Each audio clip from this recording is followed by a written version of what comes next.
an open source license. You don't need to buy it. You can use it freely. Now this ASP.NET is basically a framework. It was created by Microsoft, and ASP means active server pages. You will find pages like as.aspx, so you'll understand that it's using some sort of scripting languages that has been derived from this ASP.NET library. So we won't be going into further details with these languages. Now the last one I'm going to discuss about is the Python. Python is a general purpose language, which means you can use it to you can use it to create scripts, or you can use it to create logics that can work with web servers. So the servers that we were talking about can also be called web servers. So these servers are also known as web servers because they're dealing with websites. And Python, as I was talking about, these ones are basically geared. This ones, the CFML, ASP.NET, and PHP were basically created to work with web servers. But Python is a general purpose language, which means you can you can create scripts for the web. You can even create small softwares. You can even create games. You can even create scripts that can be used to test networks or to do penetration testing. So don't get scared when I talk about penetration testing. It's just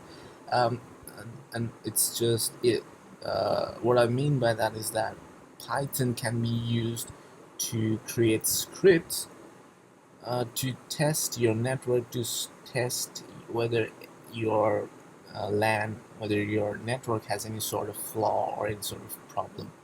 So it can be used in wide variety of purposes, and it's also free. It's open source. You can obtain a copy of Python's interpreter or the Python language freely from their website.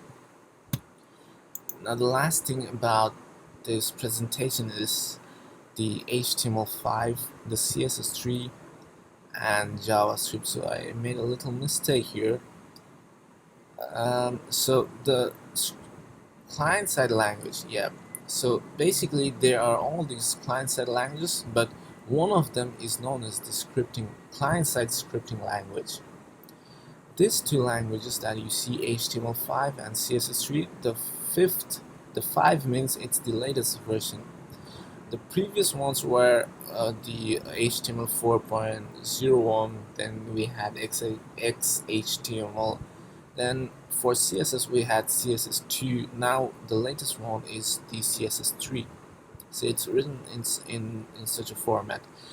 All of these languages are open source, which means you can use them freely, you can obtain a copy of them freely, you don't need to pay anything for any sort of commercial licenses.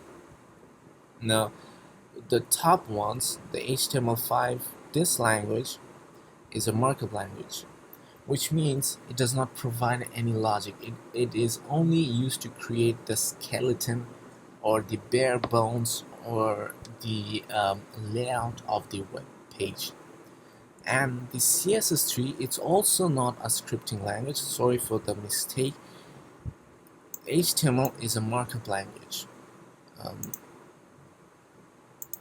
HTML stands for Hypertext Markup Language, so it's used to create the layout of the web page. CSS stands for Cascading Styling Sheet. It is a declarative language, and it will manipulate the layout of the HTML elements. We'll be talking about HTML elements very shortly, so don't get scared. So it's going to take the elements from the HTML pages or the web pages, and it's going to provide styling or formatting for those elements. It's going to beautify your web pages. It's not a scripting language, and which means it does not provide any sort of logic, and it's also free. Now the last thing is the JavaScript. this language is certainly a client-side scripting language, which means um, it's what I mean by client-side scripting language. The first one we had was the server-side scripting language. If you clearly remember, we had all these languages that deals with the server. It deals with the server-side section. Now the JavaScript, when we talk about the client-side scripting language, it only deals with what happens on our browser. There are sections of JavaScript that also interacts with the server, but basically JavaScript was created with JavaScript was basically created to work with the web browser. It's going to manipulate how you view a website. It's going to manipulate how you look at a website. So basically JavaScript is there to provide interactivity for your website. So it's more of like creating a desktop application. It's more of like creating a responsive desktop application on your on the on your website. So your website is also going to act like a desktop application. It's going to be more responsive. It's going to be more interactive. It's going to interact with the user in certain ways that that a desktop application that you usually run on Mac and Windows will act. So the scripting language JavaScript is also open source. You don't need to provide commercial. You don't need to provide any sort of fee for its license. Now, what I mean by interactivity, let me show you one example. Let's head back to our browser, and if you look at this website by google.com, so this is the Chrome's download page.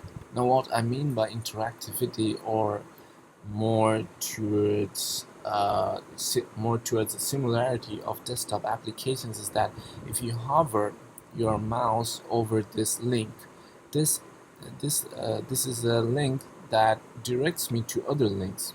So if you hover over this, you certainly see a small box coming up, but when I hover out, it's disappearing. So when I hover in, it's showing me something. It's showing me other links, links that are going to take me to other pages on this website.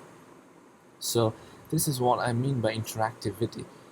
The additional links are hidden inside these single links, and when I hover over the single links, those additional links are coming up into view, and they are coming so fast, they're working so fast, they're actually taking, I guess, less than 100 milliseconds, or maybe not even 100 milliseconds.